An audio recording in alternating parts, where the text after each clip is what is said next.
Alright, I'm resuming my reading from The Human Touch by John G.W. Mahana, which is the author's memoir about his friendship with President Kennedy, John F. Kennedy, that I just published this week. I got cut off in the previous video, so I'm just going to pick up where I left off. And it's about 2 pages or so.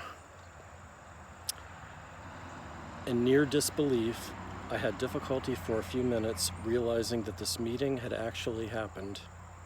Slowly regaining my composure, there flashed through my mind the suffering and heroism of this man on August 2nd, 1943, when his PT-109 motor torpedo boat was cut in half and exploded after being hit amidships in the waters of Blackett Strait, west of New Georgia, by the Japanese destroyer Amagiri. He did not speak of his ordeal, but rather persisted in learning more about my hospitalization and the general condition of my health. I felt embarrassed as he spoke, assuring him my arthritic problem was minor compared to the suffering he was experiencing. Sitting there visiting with a war hero, given up for dead, whose yellowish complexion bore evidence of the malaria he had contracted in the South Pacific, was an unforgettable experience. The PT boat explosion had aggravated an old back injury, and it was obvious to me that he was in great pain, occasionally shifting his weight around while seated on the couch.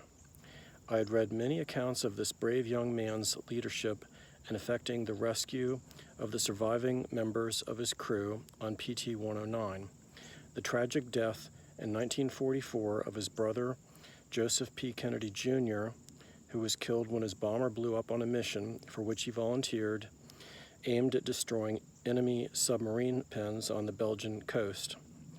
At the same time, I had recollections of other members of his family back in Massachusetts. 2 of his sisters attended a summer camp in the 1930s in Hinsdale, a small town east of Pittsfield, Massachusetts, where I lived and worked before joining the U.S. Navy. His father, Joseph P. Kennedy, had filled speaking engagements in Berkshire County before he was appointed by President Franklin D. Roosevelt in 1937 as ambassador to the court of St. James. His grandfather,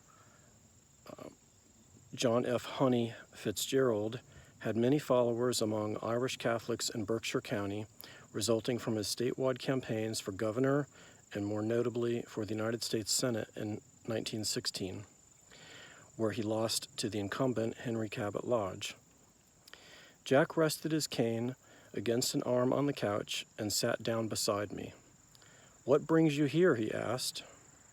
After explaining I recently returned from the South Pacific, where my ship participated in assault landings on atolls and islands with the amphibious forces of the Navy, was hospitalized for a few days at Treasure Island Naval Hospital, and discharged only that morning with orders to report to the Office of Naval Intelligence, and couldn't find a room, he smiled, put his hand on my shoulder, assuring me he, quote, would work something out and don't worry, unquote. As he inquired into my past, he lifted himself from the couch when I mentioned I was a reporter before the war on the Berkshire Eagle in Pittsfield, Massachusetts. With that, he picked up his cane, asking me to remain right there. "I'll be back in a few minutes," he said, as I saw him walk toward the hotel manager's office. Back he came, accompanied by a nattily dressed executive whom he introduced as the manager of the Palace Hotel. "Meet John Mahana, an old pal of mine," said Jack as the manager shook hands. I tried not to show my embarrassment upon hearing Jack refer to me as an old pal, but it sure gave me a lift in spirits. "John needs a room, and I hope you can help him," Jack told the manager, adding, "If you can't find him a room tonight, put a cot in my room and make him comfortable until you find one." It sounded like an order as Jack winked at me.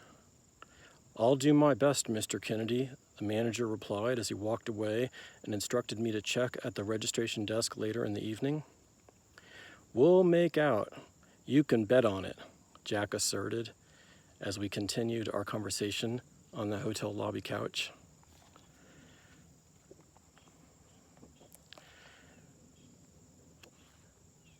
I wanted to share that with you because it's a story that I think very few people have ever heard. It's just now in the book. And, you know,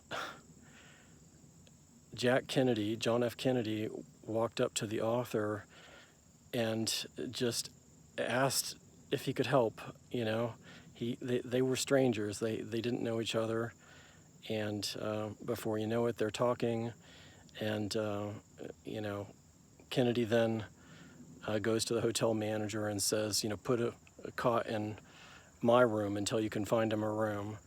To me, it's special. It's really touching, and it really does show that you know, a stranger is a friend you haven't met before.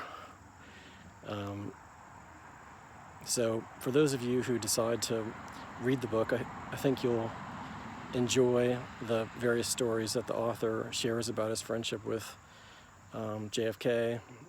They were friends for almost 20 years, from 1945 up until when JFK was assassinated in 1963. So it was quite a long friendship, and I felt that it was just an extremely important work that really needed to be published, and I hope that it speaks to you in the way that it also speaks to me.